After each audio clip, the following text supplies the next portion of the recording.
Este 12 de junio, de la mano de la Santísima Virgen, peregrinaremos por los santuarios de Europa y Tierra Santa para vivir plenamente la expresión a Jesús por María, pues ella es la iluminación en el camino hacia su Hijo, y porque seguir los pasos de María es llegar a Jesucristo y a través de él al Padre.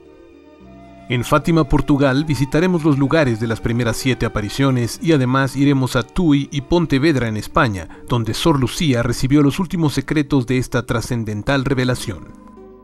En Polonia, la Virgen de Czestochowa, los santuarios del Señor de la Misericordia y de Santa Faustina Kowalska, y los lugares del Papa Santo Juan Pablo II y de San Maximiliano María Kolbe. En Medjugorje, el santuario y los sitios de las apariciones de Nuestra Señora de la Paz. En Roma estaremos con el Papa Francisco y peregrinaremos por las basílicas mayores. En Tierra Santa seguiremos los pasos de Jesús desde la Basílica de la Natividad en Belén, renovaremos nuestras promesas bautismales en el río Jordán, navegaremos por el mar de Galilea y llegaremos al Santo Sepulcro en Jerusalén y al sitio de la Resurrección.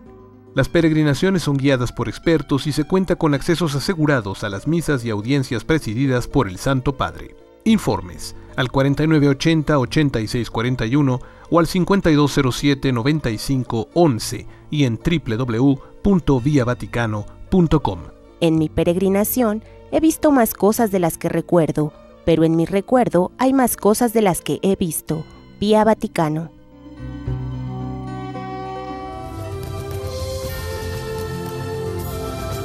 Librería Buena Prensa presenta.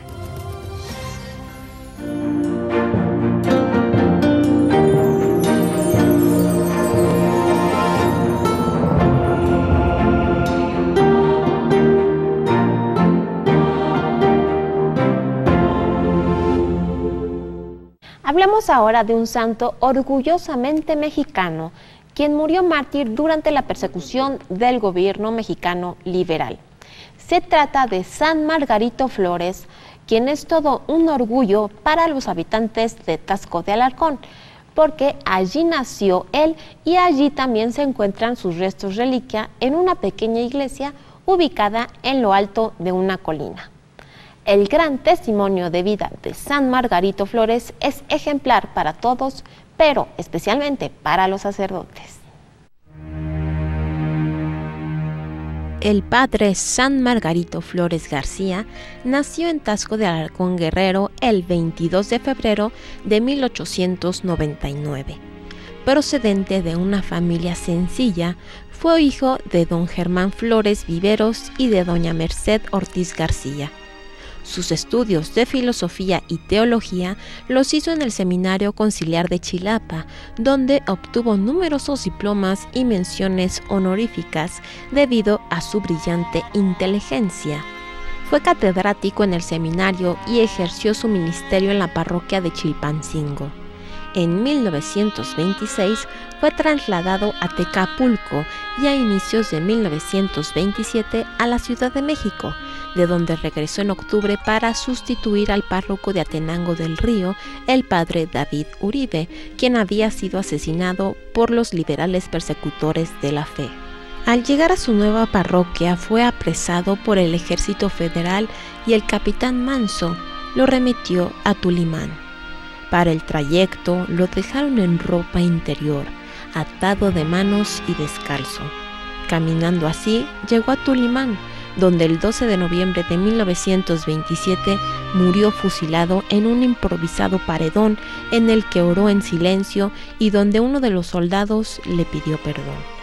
El padre le contestó: «No solo te perdono, también te bendigo». Y después, de pie frente a sus verdugos, se negó a que le vendaran los ojos y recibió la mortal descarga. En 1946, a pedido de su familia, sus restos se trasladaron a la capilla del Señor de Ojeda en Taxco, donde son venerados. San Margarito Flores fue canonizado por San Juan Pablo II el 21 de mayo del año 2000. Uno de los grandes mártires mexicanos es el padre Miguel Agustín Pro, sacerdote de la Compañía de Jesús, quien murió fusilado en la estación de policía de manera injusta y solamente por odio a la fe. El Padre Pro ya ha sido beatificado. Su proceso de canonización avanza y es probable que pronto sea proclamado santo. Sus restos reliquias se encuentran en la Ciudad de México, en la Iglesia de la Sagrada Familia, en la colonia Roma, dentro de una hermosa urna de plata. En 1927 mataron al Padre Pro en la Ciudad de México. En el patio de la estación de la policía lo fusilaron, luego de tenerlo prisionero por 6 días, cuando la policía al mando de Roberto Cruz tenía facultades plenas. Allí murió Miguel Agustín Pro, sacerdote jesuita. 10 días antes de su martirio, el 13 de noviembre de 1927, en plena persecución religiosa desatada por el gobierno contra el pueblo de México, por su fe, 4 inconformes con la policía antirreligiosa decidieron matar al presidente Álvaro Obregón.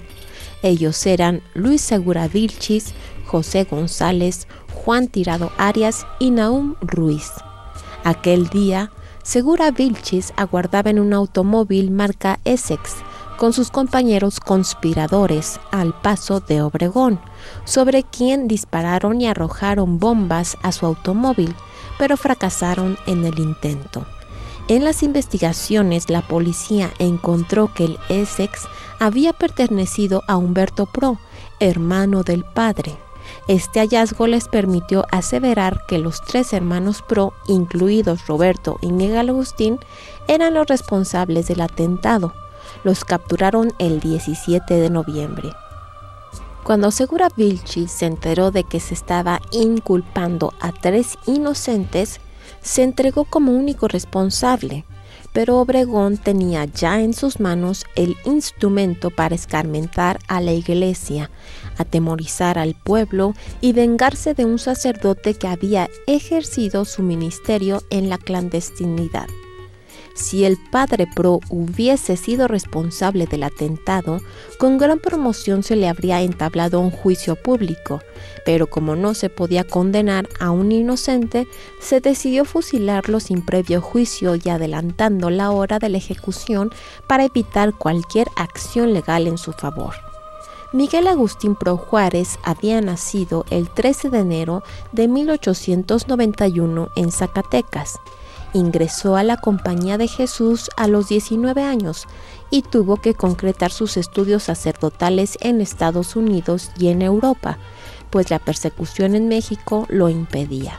Fue ordenado sacerdote en Bélgica en 1925 y enviado a México por su frágil salud.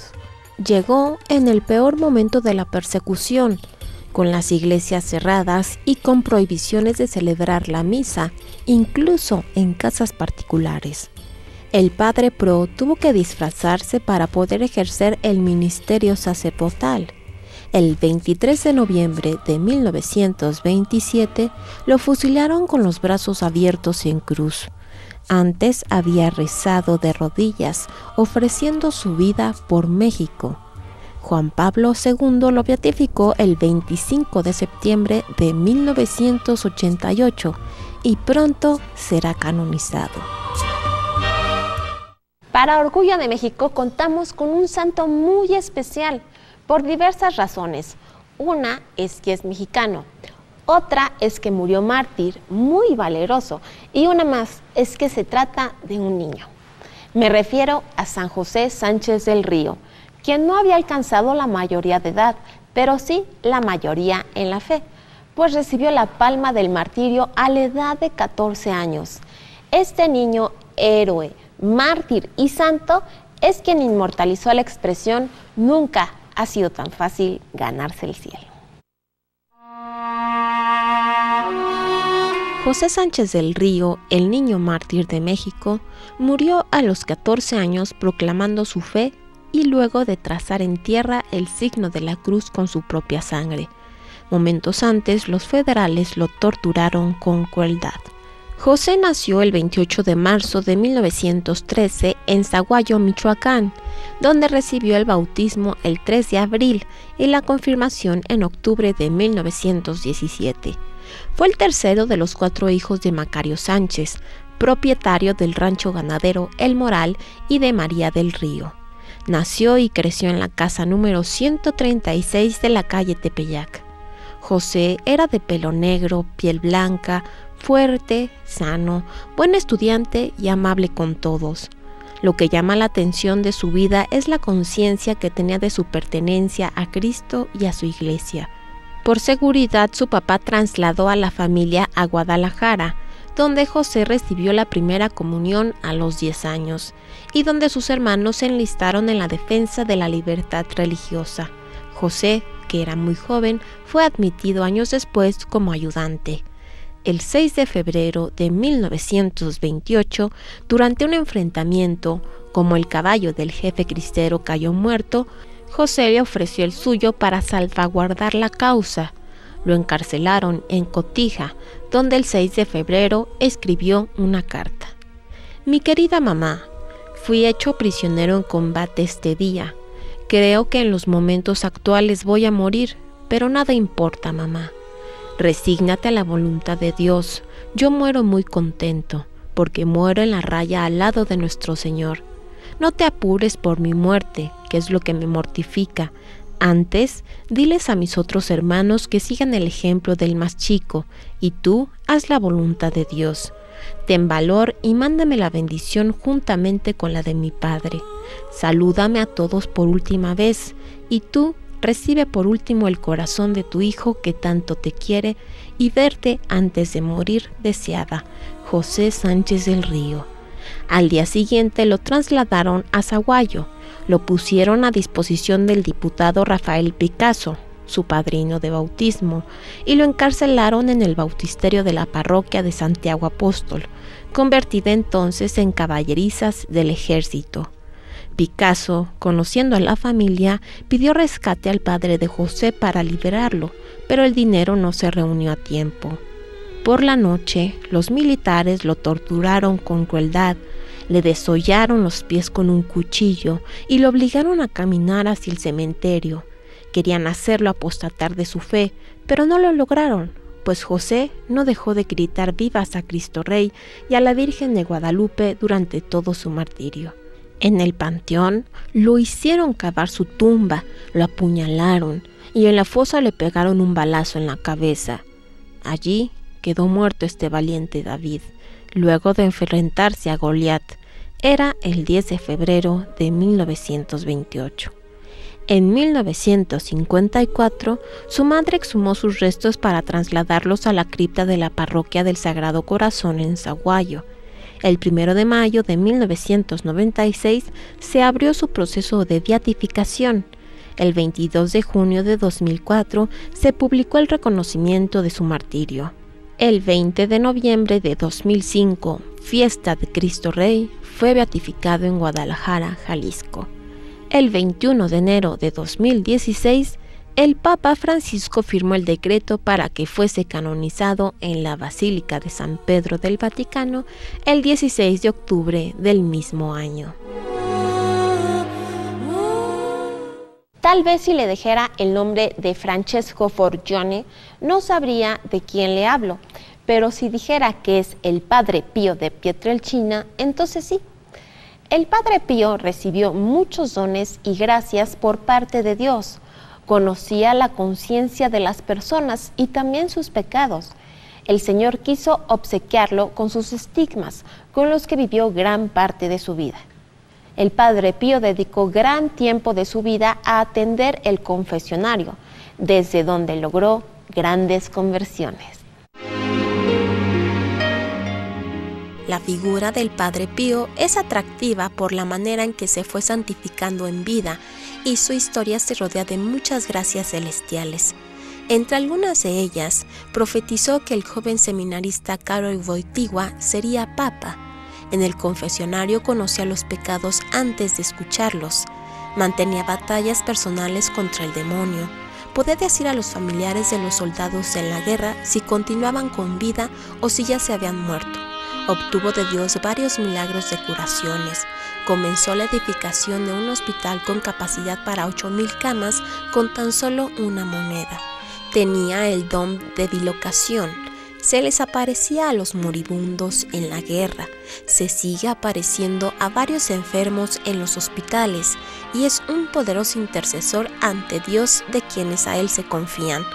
Su nombre en el siglo fue Francesco Forgione. Nació en Pietrelcina, Italia, el 25 de mayo de 1887 y murió en su convento de San Giovanni Rotondo.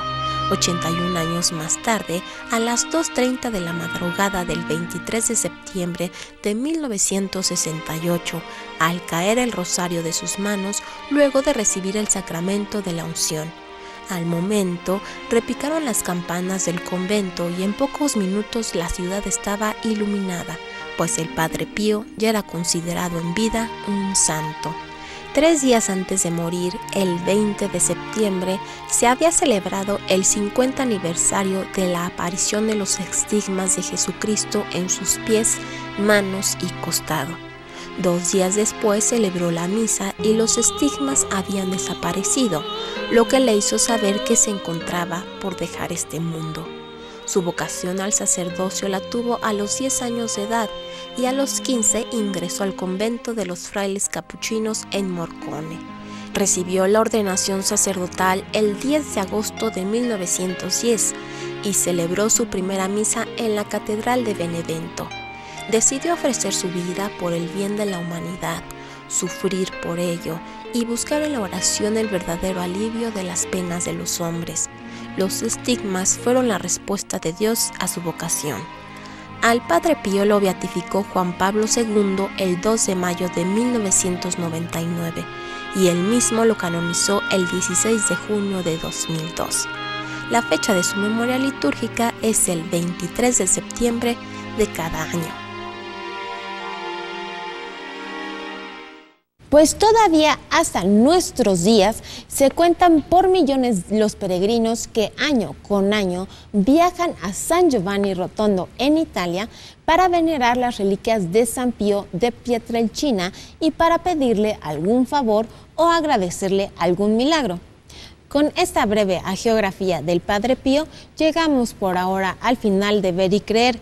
Y antes de despedirme, le invito a que la próxima semana nos acompañe para conocer a varias santas mujeres, las santas amigas de Jesús.